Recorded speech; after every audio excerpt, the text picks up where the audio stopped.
की जो राज्य की कार्यकारी शक्ति है, राज्य का जो काम है किसके नाम से किया जाता है, तो राज्य का सारा काम राज्यपाल के नाम से किया जाता है, भले ही वह वास्तविक प्रमुख हो, सॉरी नाम मात्र का ही प्रमुख क्यों ना हो, लेकिन सारा काम राज्यपाल के नाम से किया जाता है। सेम कंडीशन भारत पे देखा जाए, सेंटर के स्तर पे तो राष्ट्रपति के नाम से किया जाता है, भले वह क्यों ना कठपुतली हो।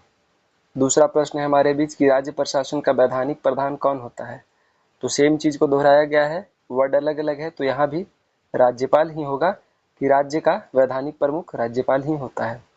हमारा तीसरा प्रश्न है कि राज्यपाल की नियुक्ति कौन करता है, यानी राज्य में जो राज्यपाल है अलग अलग राज्यों में उनकी नियुक्ति कौन करता है, तो यह राष्ट्रपति द्वारा की जाती है मंत्रिपरिषद के सलाह पर। ठीक है। चौथा प्रश्न हम लोग देखेंगे कि राज्यपाल की पद पर नियुक्ति के लिए योग्यता और अर्हता।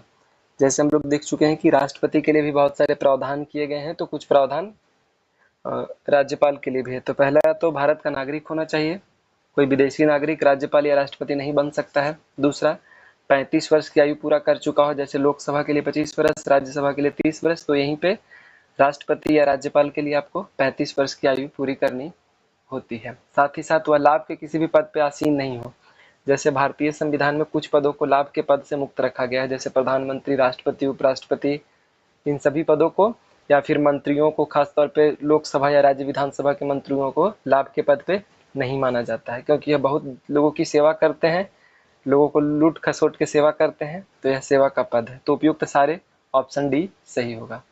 पांचवा प्रश्न हमारे बीच है, राज्यपाल को उसके पद से हटाने की शक्ति किसके पास है, तो यह बेसिकली राष्ट्रपति के प्रसाद पर्यंत है। जब तक राष्ट्रपति चाहे, जब तक राष्ट्रपति के मन मुताबिक काम करेगा, तब तक यह अपने पद पर रहेगा। और राष्ट्रपति भी यहाँ कहना थोड़ा गलत होगा, क्योंकि यह एज अ मंत्री परिषद ही उसे राष्ट्रपति द्वारा नियुक्त करवाती है।